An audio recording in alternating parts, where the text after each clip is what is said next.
1 Corinthiens chapitre 6, versets 14 à 20. 1 Corinthiens 6, 14 à 20. 1 Corinthiens 6, 14 à 20. Et Dieu qui a ressuscité le Seigneur nous ressuscitera aussi par sa puissance. Ne savez-vous pas que vos corps sont des membres de Christ? Prendrais-je donc les membres de Christ pour en faire les membres d'une prostituée? Loin de là.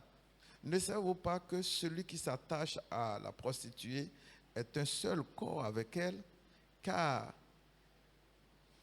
est-il dit, les deux deviendront une seule chair. Mais celui qui s'attache au Seigneur est avec lui un seul esprit. Fuyez l'impudicité. Quelque autre péché qu'un homme commette, ce péché est hors du corps. Mais celui qui se livre à l'impudicité pêche contre son propre corps.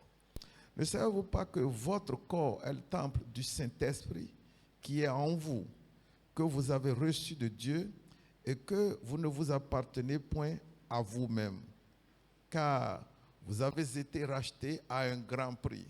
Glorifiez donc Dieu dans votre corps et dans votre esprit qui appartiennent à Dieu. Amen. Comme le faisons d'habitude, nous allons prier pour demander que l'Esprit nous parle à partir de ce texte que nous venons de lire. Demandons que le Saint-Esprit nous communique ce message lui-même à partir de ce texte, 1 Corinthiens chapitre 6, versets 14 à 20. Saint-Esprit, nous prions que tu nous parles. J'espère que tu es en train de prier, mon frère, ma soeur. Demande que l'Esprit te parle. À partir de ce texte-là, nous voulons voir ce que vaut un enfant de Dieu, la valeur d'un enfant de Dieu. Saint-Esprit, parle-moi à partir de ce passage, à partir de ce texte. Je prie que tu me parles. Parle-moi, parle à chacun de nous, parle à chacun de nous, parle à chacun de nous. Merci de le faire. Au nom de Jésus-Christ, nous avons prié. Deuxième requête, tout ce qui m'empêcherait d'entendre la voix de Dieu, tout ce qui m'empêcherait d'entendre Dieu me parler, que cela échoue au nom de Jésus. Tout ce qui m'empêcherait d'entendre Dieu, tout ce qui m'empêcherait d'entendre la voix de Dieu, cela échoue au nom de Jésus. Toute influence du diable sur mes pensées, tout ce que Satan ferait pour que je n'entende pas Dieu me parler, cela échoue dans le nom de Jésus. Cela échoue dans le nom de Jésus. Tout ce que le diable aurait organisé contre moi ce matin, afin que je n'accède pas à ce que Dieu me dira, à la parole de Dieu, afin que je n'ai pas les révélations de la parole de Dieu, cela échoue dans le nom de Jésus. Merci de nous exaucer. Au nom de Jésus-Christ, nous avons prié. Dernière requête, que ma vie ne soit plus jamais la même après ce message. Si tu le dis de façon sincère, ça se passera réellement. Que ma vie ne soit plus jamais la même après ce message. Réclame ça dans le nom de Jésus. Père, je prie que ma vie ne soit plus jamais la même après ce message. La valeur d'un enfant de Dieu. Je prie que ma vie ne soit plus jamais la même après ce message que nous allons entendre. Après que j'aurai entendu ce message, que ma vie soit transformée, que ma vie change totalement. Merci de le faire. Gloire à toi, notre Dieu, notre Père. Au nom de Jésus-Christ, nous avons prié. Gloire à Jésus. Nous bénissons ton nom une fois encore, notre Dieu, notre Père, pour ce matin. Merci pour le privilège que nous avons de te connaître. Nous avons une idée de ce que tu es, Dieu créateur du ciel et de la terre. Mais nous ne te voyons pas. Nous avons un livre, la Bible, qui parle de Dieu. Et nous l'interprétons parfois à tort, de façon erronée. Jésus est venu te représenter physiquement et il a déclaré, il a montré qui tu es, par ses paroles et par ses actes. Ce matin, nous voudrions savoir ce que vaut un enfant de Dieu, de ce Dieu-là qui est invisible. Saint-Esprit, tu es la seule personne à pouvoir communiquer ce message dans son authenticité et dans sa totalité. En peu de temps, Nous prions, Saint-Esprit, que tu nous révèles ce que nous sommes, la valeur que nous incarnons, que nous avons pendant que nous sommes enfants de Dieu. Il y a beaucoup de choses que nous savons concernant notre identité. Qu'y a-t-il de nouveau ce matin que nous devrions savoir, qui pourrait nous aider à refléter Dieu sur la terre et à vivre avec joie au milieu de la jungle que représente désormais le monde nouveau? Ce matin, nous nous soumettons à ton autorité, Saint-Esprit. Contrôle mes pensées, j'aime ma langue. Je n'ai pas préparé grand-chose. Et tu le sais. Il est écrit, la faiblesse d'un homme représente le cadre dans lequel Dieu agit. En d'autres termes, l'apôtre Paul qui a cette révélation a déclaré que Dieu démontre sa puissance pendant que l'homme est faible. Ce matin, je suis faible. Je prie, Père, démontre ta puissance au travers de ce message. Que plus personne ne soit jamais la même après ce message. Merci de le faire au-delà même de nos prières. Donne des illustrations, des exemples, des témoignages. Donne-nous d'entendre des choses extraordinaires, incroyables, à partir de ce message que nous allons recevoir. Merci de le faire. Tout ce que l'ennemi aurait organisé contre nous, contre ce message, échoue au nom de Jésus. Au nom de Jésus, nous avons prié. Amen. Acclame. Amen.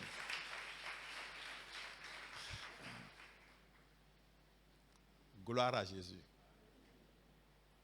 Invitons les gens à nos programmes afin qu'ils entendent ce que nous entendons et qu'ils vivent ce que nous vivons. Nous le répétons souvent. On ne peut pas être chrétien seul. La vie chrétienne est faite pour être partagée avec ceux-là que nous aimons. La valeur d'un enfant de Dieu. J'ai pris ce thème du verset 20, le dernier que nous avons lu, 1 Corinthiens chapitre 6, verset 20, qui dit « Car vous avez été rachetés à un grand prix. Glorifiez donc Dieu dans votre corps et dans votre esprit qui appartiennent à Dieu. »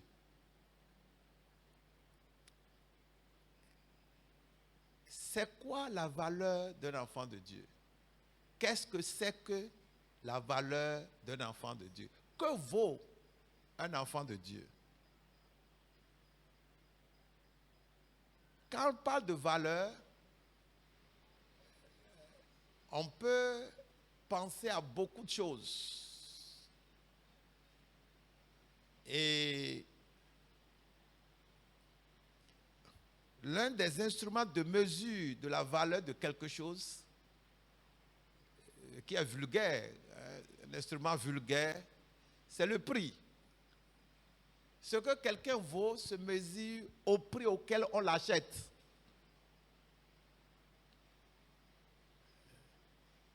Ma chaussure vaut le prix auquel je l'ai achetée.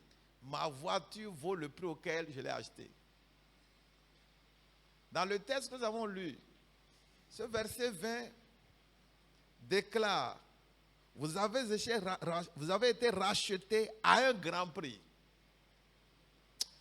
Je prie une fois encore que le Saint-Esprit qui a inspiré l'apôtre Paul à parler aux Corinthiens de cette manière-là, qui nous inspire pour relater ce message.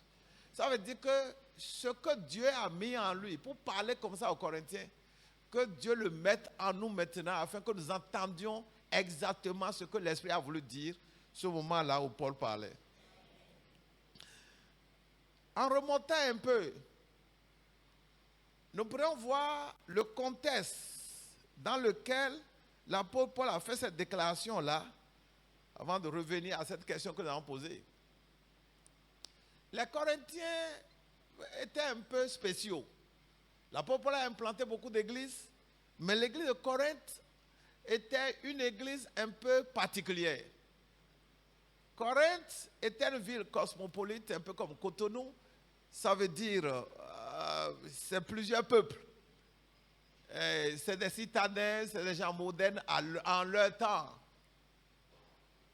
Et donc, ils bavardent beaucoup, ils commandent beaucoup. Je crois que parmi eux, il doit y avoir des intellectuels. C'est eux, par exemple, qui ont dit à l'apôtre Paul, à un moment donné, bon, tu n'es pas apôtre. Parce qu'ils ont dû entendre d'autres messages. Ça résonne, ça commande, ça critique, etc. Ça, c'est un peu les réalités des intellectuels que nous sommes. Je rends grâce à Dieu, j'en suis un également.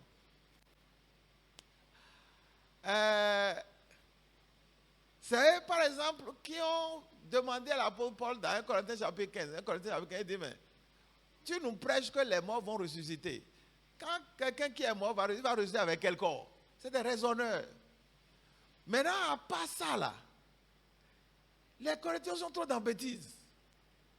Et dans le texte que nous avons lu, avant d'arriver au verset 20, l'apôtre montre, il les exhorte à fuir l'inconduite, à fuir l'immoralité. Il les exhorte à se séparer des prostituées. Ce qui veut dire que ces gens-là étaient des prostituées.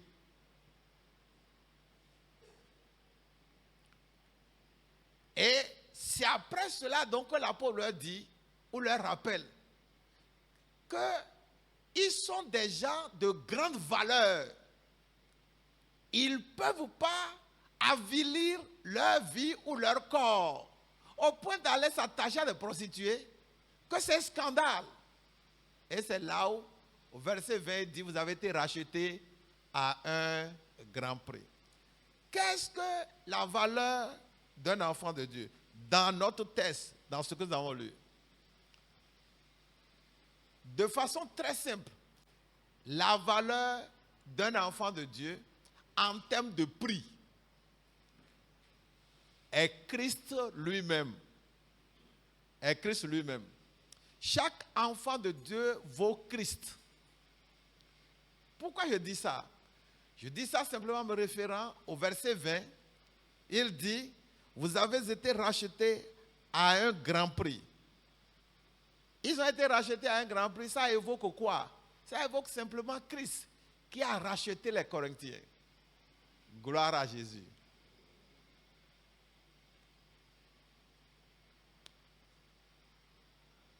Chaque enfant de Dieu vaut Christ. Qui est Christ?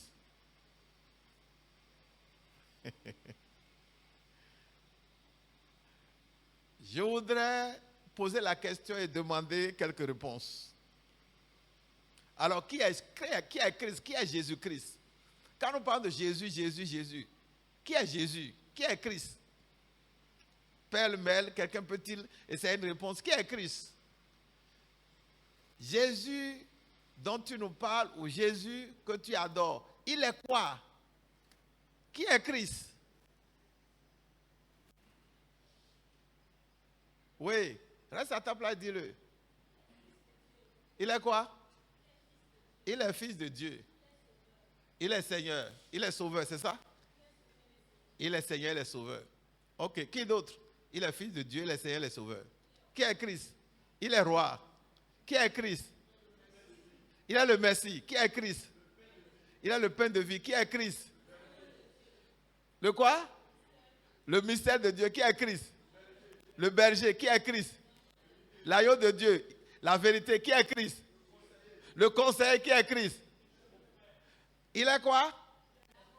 Ok, il est mon frère. Il est l'avocat. Qui est Christ? Il est Dieu. Alors, on n'en finira pas. Et c'est dommage s'il y a quelqu'un qui n'en a aucune. Il n'a aucun droit à avancer de Christ. Il n'a aucun qualificateur à donner de Christ. Christ, un peu comme quelqu'un l'a dit, selon Colossiens chapitre 2, verset 2, Colossiens 2, verset 2, est un mystère. Christ est quoi? Christ est un mystère. L'un des buts de ce message, c'est de nous amener à prendre conscience une fois encore de ce que nous sommes afin d'éviter d'aller à la dérive ou de nous laisser prendre au piège de ce que les gens peuvent dire de nous.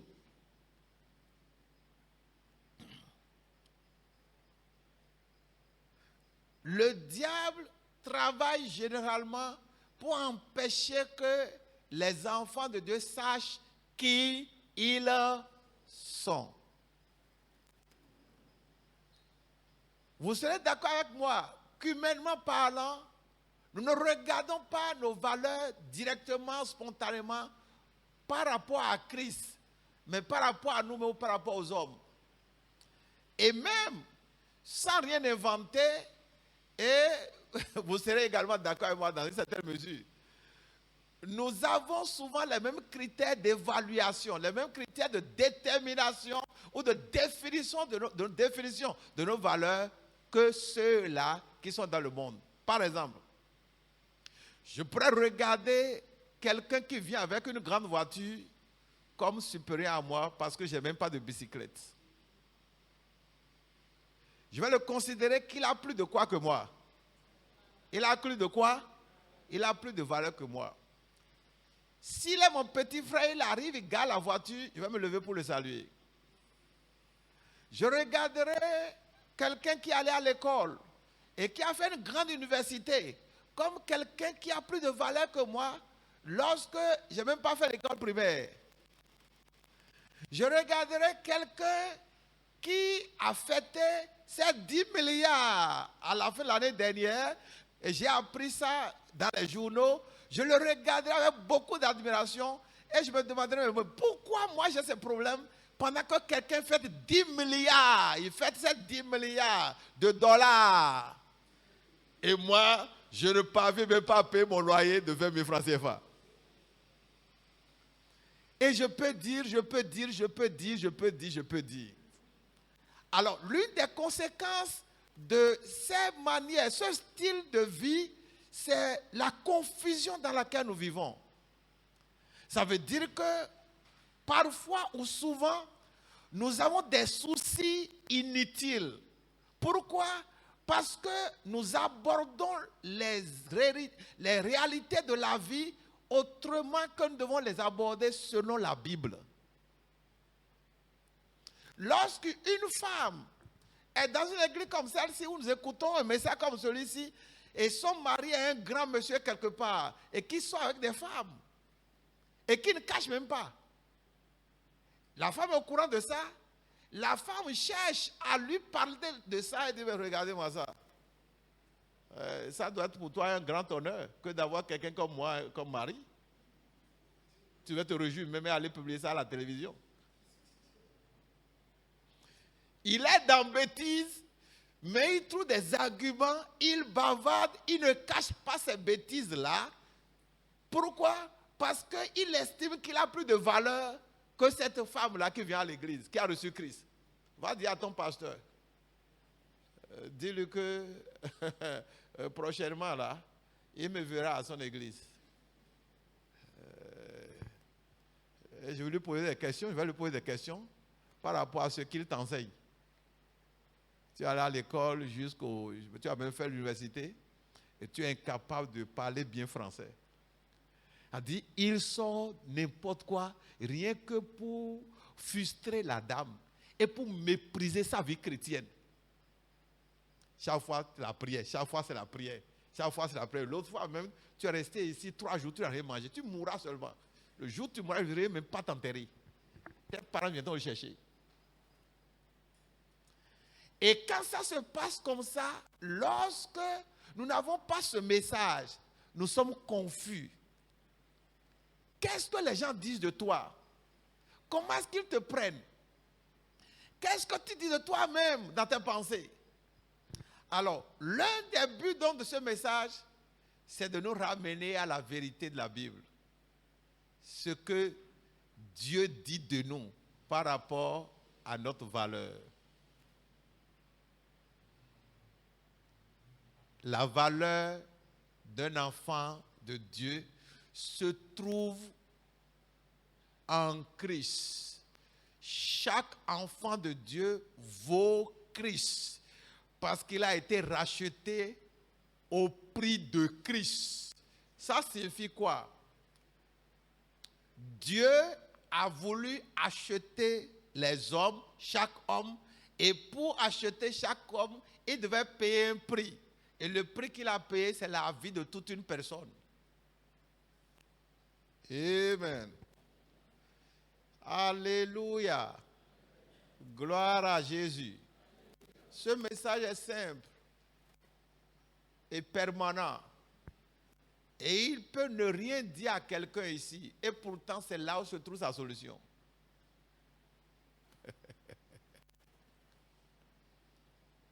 La valeur d'un enfant de Dieu est Christ lui-même.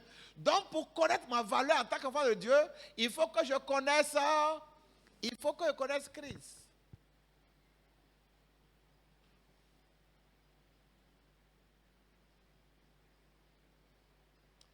Je donne le témoignage de ce pasteur que j'admire beaucoup, qui a une bonne connaissance, une grande connaissance de Christ, qu'il a racheté. Il dit le jour où lui il tombera malade, ça veut dire qu'un homme est tombé enceinte. Ça, c'est sa valeur. C'est un élément de sa valeur. Pendant que d'autres qui croient connaître Christ estiment qu'un enfant de Dieu peut bel et bien tomber malade. Et il le prêche même.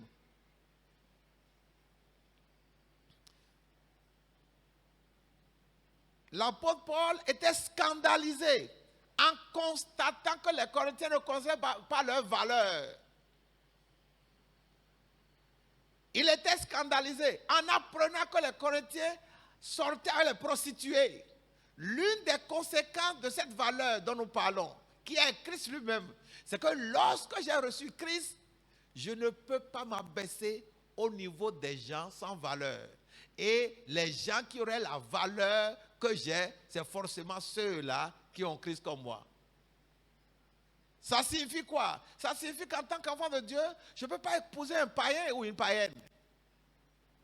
Je ne peux pas épouser un païen ou une païenne.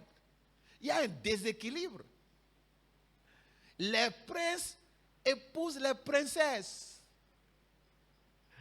Vous ne verrez presque jamais un esclave épouser une princesse. Ce n'est pas la même valeur. Il y a des gens même dans la société ordinaire. Vous parlez, vous êtes homme, je ne parle pas d'église, vous êtes homme, vous voulez vous marier, vous abordez une femme ou une fille, elle peut vous regarder et dire, mais jusqu'à moi, tu ne sais pas qui je suis? On ne t'a pas parlé de moi? Parce qu'elle s'attribue une valeur qui dépasse celle que vous croyez avoir vous-même. Il est évident que lorsque nous regardons les sociétés qui se considèrent comme des sociétés civilisées, ces sociétés sont en crise d'identité. Pourquoi il dit ça? Lorsqu'un homme, une personne humaine qui est censée être intelligente, va prendre un chien pour devenir son mari, ou une femme va prendre un chien pour devenir son mari, ou un homme va chercher une chienne pour devenir sa femme, ça veut dire cet homme-là qui épouse une chienne, ou cette femme qui épouse un chien devient quoi? Devient quoi? Devient chien. Parce qu'elle se met sur la même base qu'une bête. Lorsqu'on parle de ce que nous avons été rachetés à un grand prix, Dieu nous fait remonter. Dieu fait une graduation en hauteur. Dieu nous fait avancer en valeur.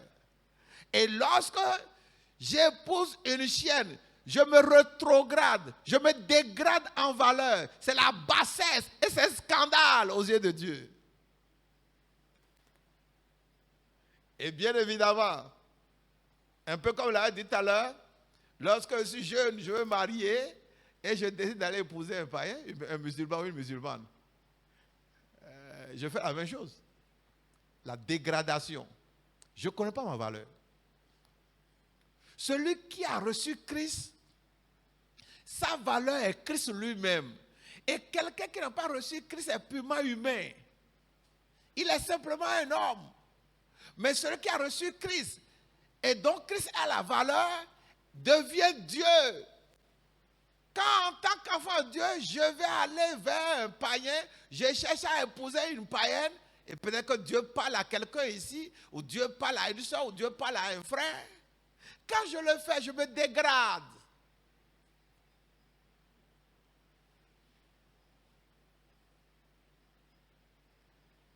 La valeur d'un enfant de Dieu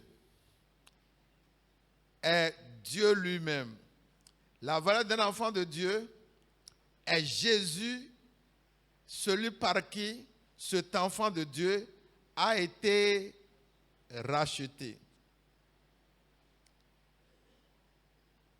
Il y a des années,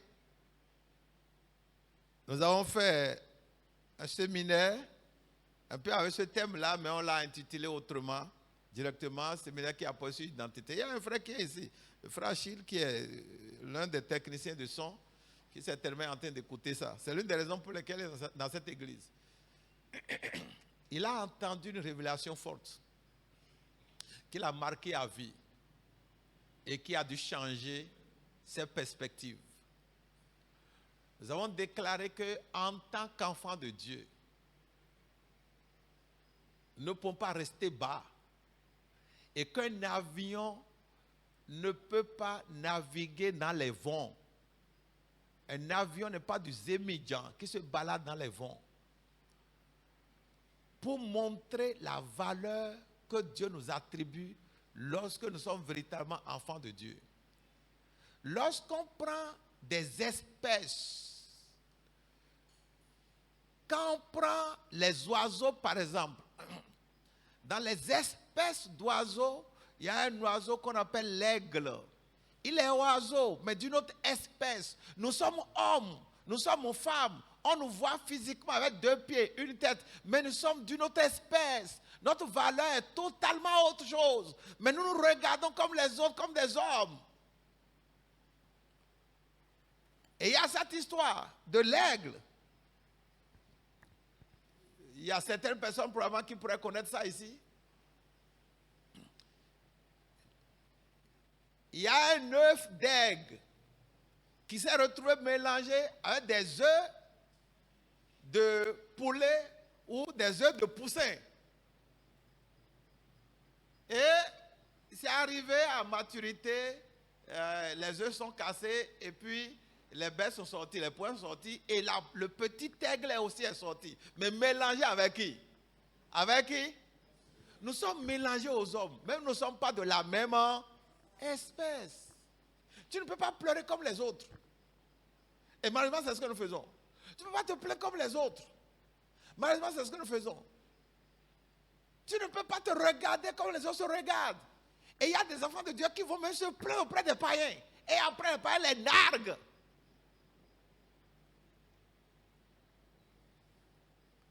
Ils vont dire aux autres, regarde comment je souffre.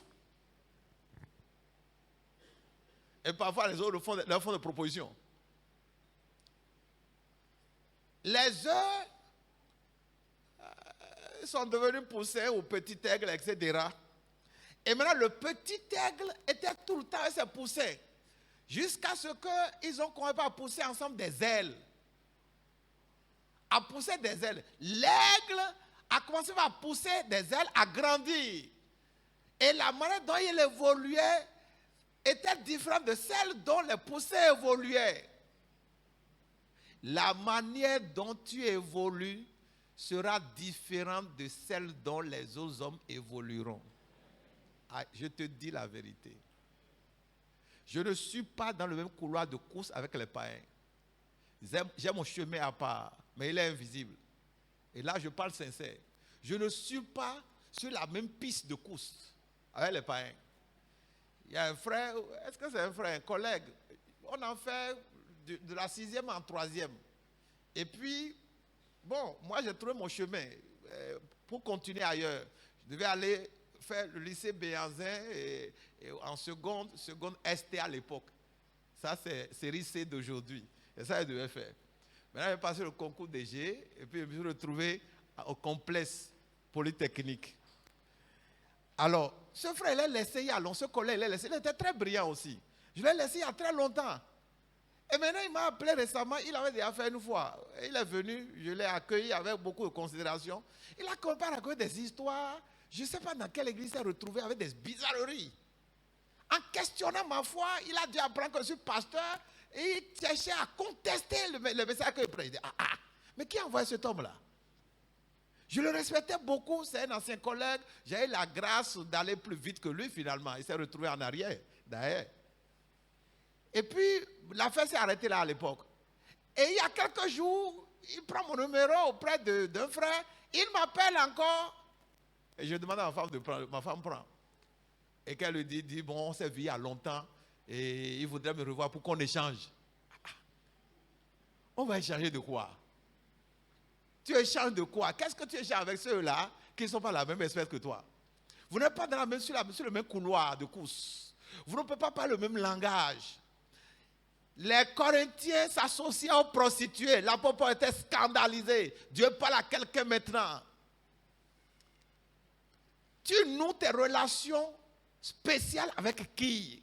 Avec qui est-ce que tu partages ces secrets, ces dossiers particuliers, spéciaux? Assurément, le frère, il est là en train de m'entendre. Il me parle souvent de quelqu'un. Il est un païen. Et c'est celui-là qui donne des conseils. Quand il y a un dossier important là, c'est lui qui va voir. Il coupe pour aller le voir. Et il fait son appréciation. Il dit vraiment, il est important. Oh, ce monsieur-là, il est intelligent. Et quand il dit, mais mon ami, arrête. Quand c'est un païen là, quelque chose va lui manquer. Ne cours plus vers lui. Et je voudrais dire à quelqu'un, si dans ta vie, il y a quelqu'un, un homme, une femme, un ami, un collègue, et chaque fois qu'il y a quelque chose de spécial, tu vas le voir. Tu es en train de détruire ta vie sans le savoir. Le diable va l'utiliser pour te piéger. En tant qu'enfant de Dieu, nous sommes d'une espèce spéciale. Alors en retournant dans mon histoire d'aigle, un jour, il y a le grand aigle qui volait dans les airs. Et de temps en temps, il passe au-dessus du cortège des poussins et de ce petit aigle-là.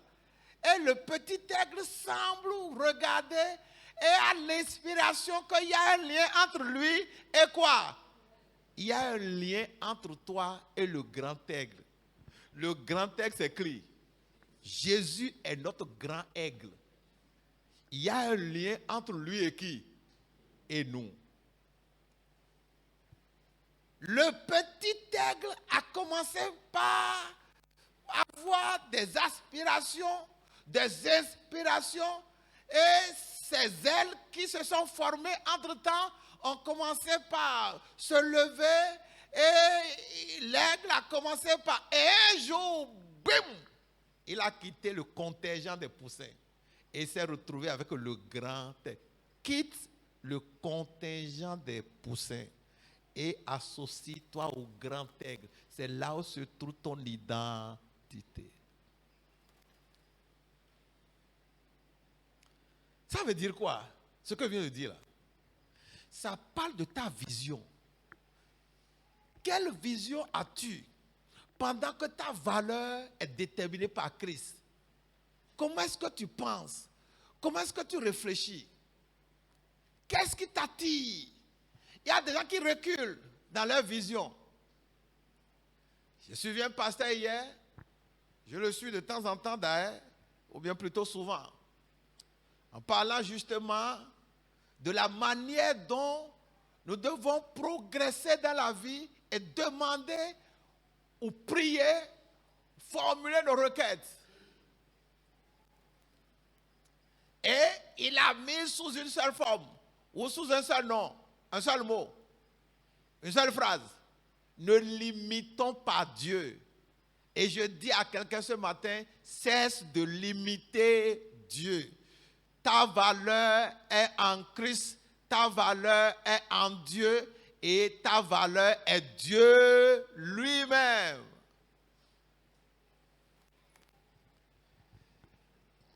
Ça me rappelle une petite histoire que ce pasteur a l'habitude de raconter d'ailleurs par rapport à la nécessité d'élargir notre vision à cause de l'espèce que nous représentons. Il dit qu'il a un oncle qui est très riche et il demande de temps en temps à l'oncle de lui donner l'argent. L'histoire se passe au Nigeria. Oncle, donne-moi 200 naira. L'oncle dit non, pas 200 naira. comment mon nom ne peut pas avoir de ça? Avec tout cet argent qu'il a là, il a des bateaux en pagaille, il a des navires, il a des voitures, il a des bus, etc. Il n'a pas 200 naira. Mais qu'est-ce qui se passe? Ok, oncle, donne-moi 150 naira. On dit, mais comment? Je n'ai pas 150 naira. Non, le monsieur est étonné. Ce monsieur qui est devenu pasteur aujourd'hui, il est étonné. Mais comment, qu'est-ce qui se passe? Qu'est-ce que je lui ai fait? Et il n'a même pas, c'est pas vrai ça, c'est pas vrai. Il y a quelque chose qui ne va pas. Ok, il a eu la révélation.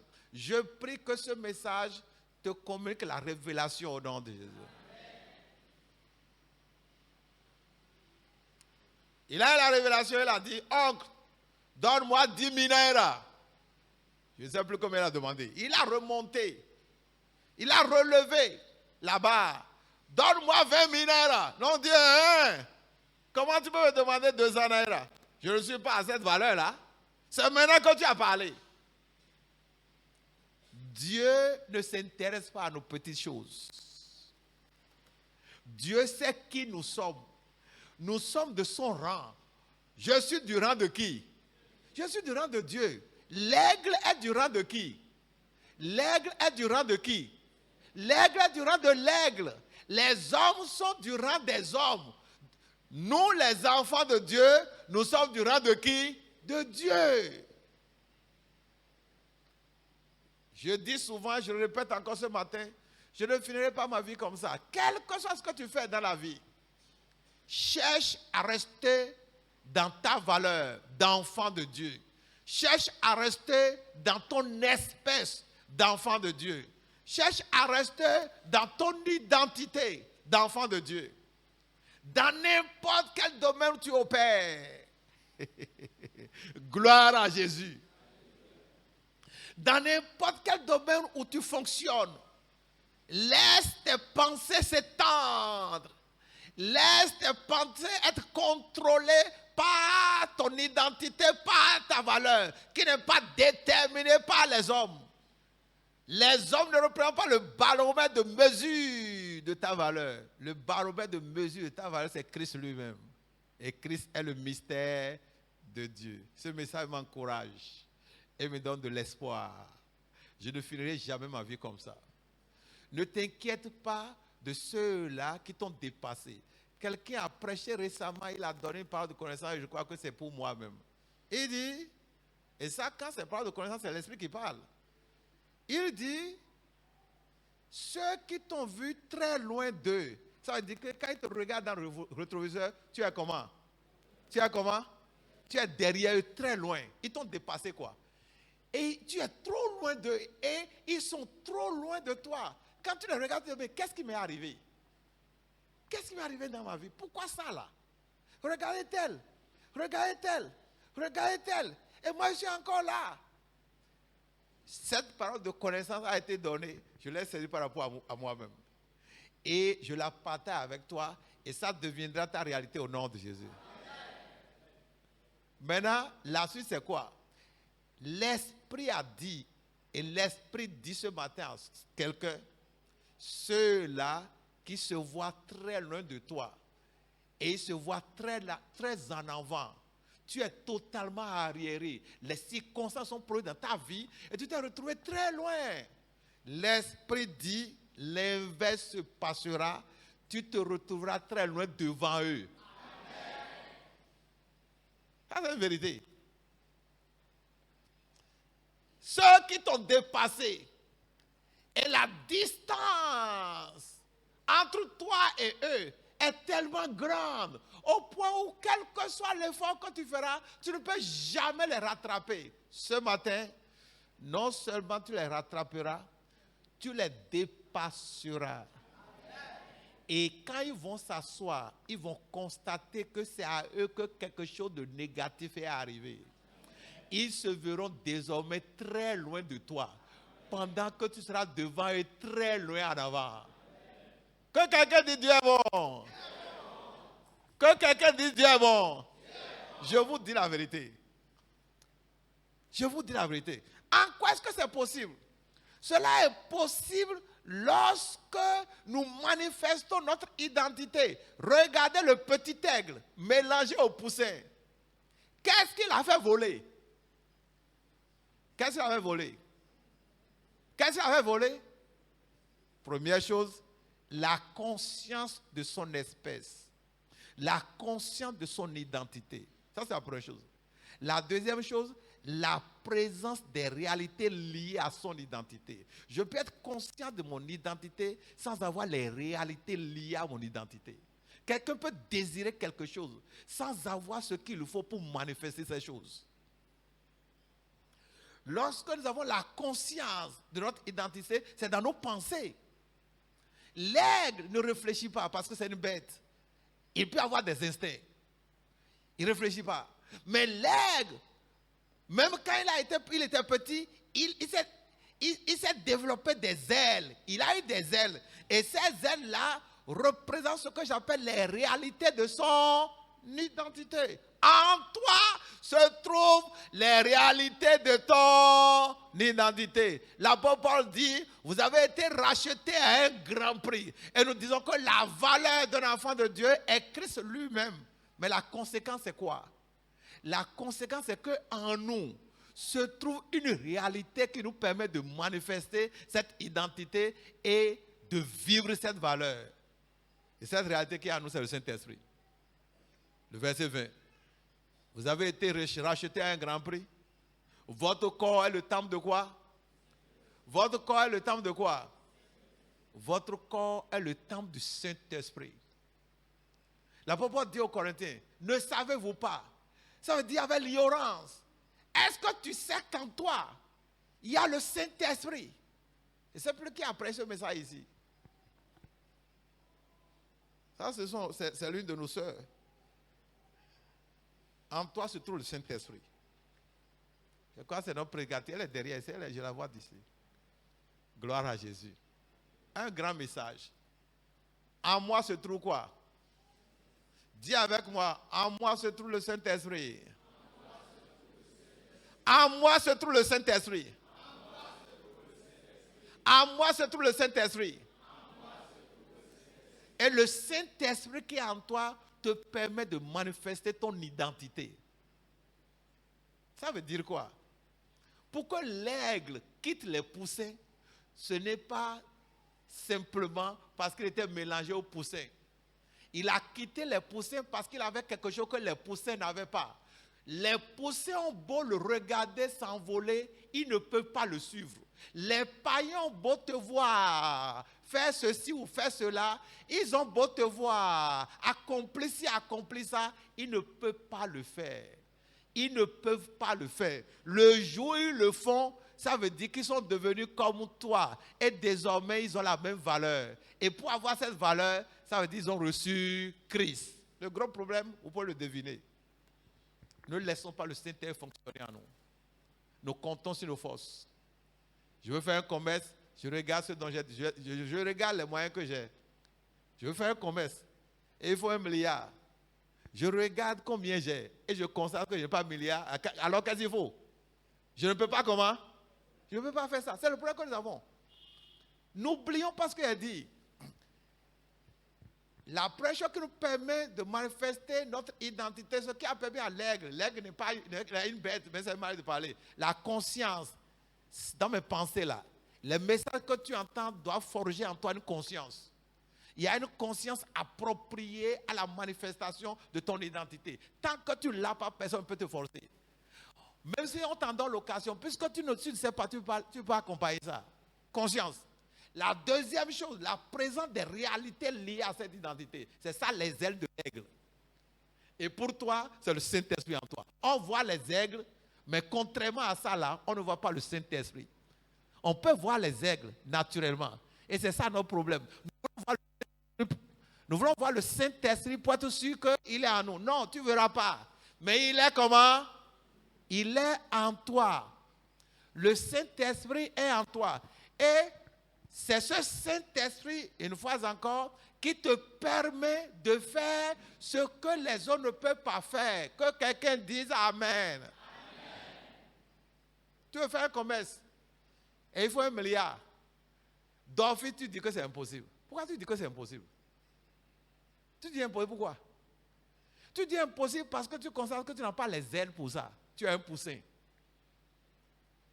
Tu regardes avec les yeux physiques. Mais lorsque tu sais que le Saint-Esprit en toi, l'apôtre Paul dit aux Corinthiens, il dit, ne savez-vous pas que votre corps est quoi? Le temps du Saint-Esprit, et que ce Saint-Esprit habite en vous. Corinthiens prostitués. Si les Corinthiens prostitués peuvent être là, ils peuvent être dépositaires, ils peuvent être un magasin du Saint-Esprit, alors qu'ils sont comment? Ils sont comment? Prostitués. C'est à eux que la pauvre dit comment? Comment vous pouvez vous attacher aux prostituées? Et c'est après qu'il a quand même pas développé. Ne savez-vous pas que votre corps, il dit que celui qui s'attache aux prostituées est prostitué lui-même. Et que tout péché qu'on commet est en dehors du corps. Mais quand on s'allie à une femme, ou on s'allie à un homme là, c'est corps avec corps là, il y a interférence. Que quelqu'un dit c'est vrai. Ces prostituées qui sont dans l'immoralité là, pendant que l'apôtre Paul leur parle de la repentance, il leur dit que leur corps est le temple de quoi? Du Saint-Esprit. Si les prostituées, le corps des Corinthiens prostitués peut être le temple du Saint-Esprit, moi je suis ma prostituée. Dis avec moi, le Saint-Esprit en moi. Le Saint-Esprit en moi. Le Saint-Esprit en moi. La conséquence, c'est que tu feras ce que ta force humaine ne pourrait pas faire. C'est ça la conséquence. Tu veux voyager et tu n'as pas les moyens. Tu as fait un grand projet pour lequel tu as besoin de bouger. Le Saint-Esprit en toi provoquera des mystères.